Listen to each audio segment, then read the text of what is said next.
I have found that most moms feel like they actually fit in this category, either because of natural tendencies or because of external circumstances.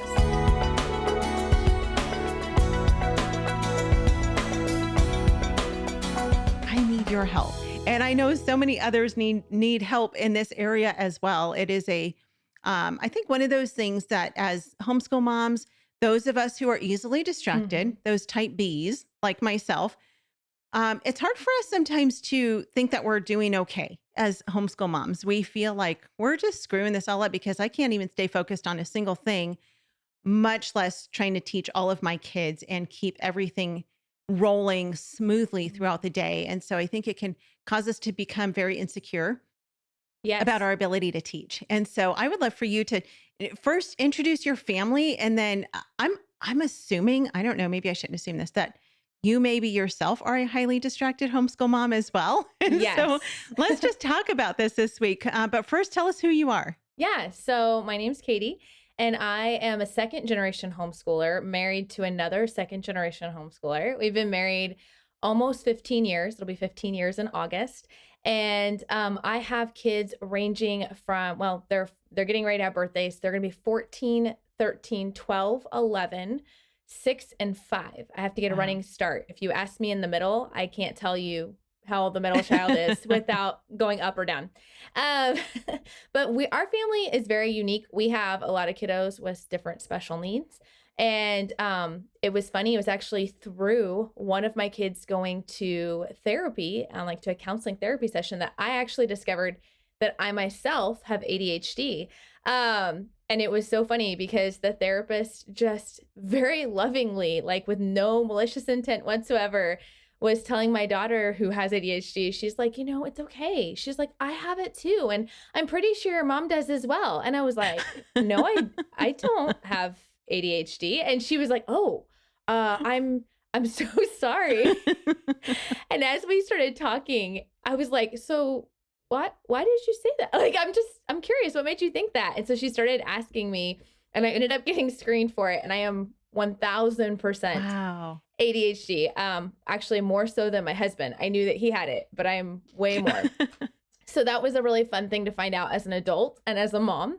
So I am definitely the highly distracted homeschool mom. I have found that most moms feel like they actually fit in this category, either because of natural tendencies or because of external circumstances, because we live in that world that's constantly like yanking us in every direction. And our kids are in all the sports and there's social media, and we're balancing so many things at one time that I find that so many moms find themselves there. But there's definitely ones who are more naturally that way, and more that are like just end up in circumstances where they feel like that. So the things that we're going to talk about today will help and apply to all of that, hopefully. Yeah.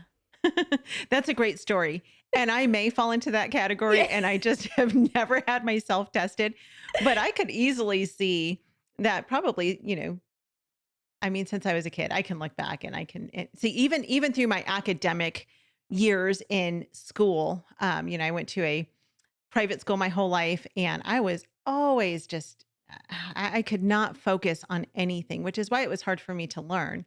And I still do that. Even when I read my Bible in the morning, I literally have to listen to it and read it with my eyes at the same time, because otherwise, and even then, I sometimes have to read the same thing over and over again because my mind just is everywhere. It's all over the place. And are you a visual learner? I'm curious to know. Yes. So not only are you distracted, but you see everything as you're distracted with it. Yeah. Yes. It's a double curse. It is. And a blessing, I think, at the same time. Yes.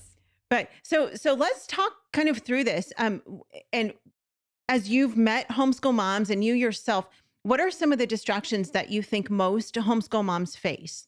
Yeah. So like I said, there's sort of the external distractions and the internal distractions. And I actually kind of asked several people I have a YouTube channel, and asked them, what are the things that you guys feel like are the most distracting to you? And some of the answers I got were, of course, the kids, right? And all the needs they have, the laundry or chores, the things they're trying to keep up with in their home, The calendar, like just managing everybody's schedules, especially if you have any kids that do have therapies or play dates or sports or whatnot. Sickness can even be an external distraction. Like we've all run into that, where you just have seasons where you just feel like you can't get to your schoolwork because you're constantly dealing with sickness. Of course, our phones, I think that's probably a really, really common one. And just having to-do lists, like feeling like we're constantly needing to do the next thing is always a distraction. But as I was thinking about it more, I was like, there's also internal distractions, at least for people like us, right? Because my mind in and of itself is a huge distraction. It's constantly going, it's constantly thinking. And I think most moms do. We're like, okay, what are we going to have for breakfast the next morning? What are we going to have for dinner? Who do I need to get where? And it can be very overwhelming, and we can be present and not actually be present at all, because our minds are everywhere else but there. And there's the sin aspect of distractions, of feeling like, we just selfishly, we don't want to do what we're supposed to do. So we allow ourselves to get distracted and sucked into things that are more interesting to us. Homeschool Insights is sponsored by CTC Math. If you're looking for a great online math program, visit ctcmath.com and try it for free. For more great homeschool inspiration and resources, listen to the Schoolhouse Rocked podcast every Monday, Wednesday, and Thursday.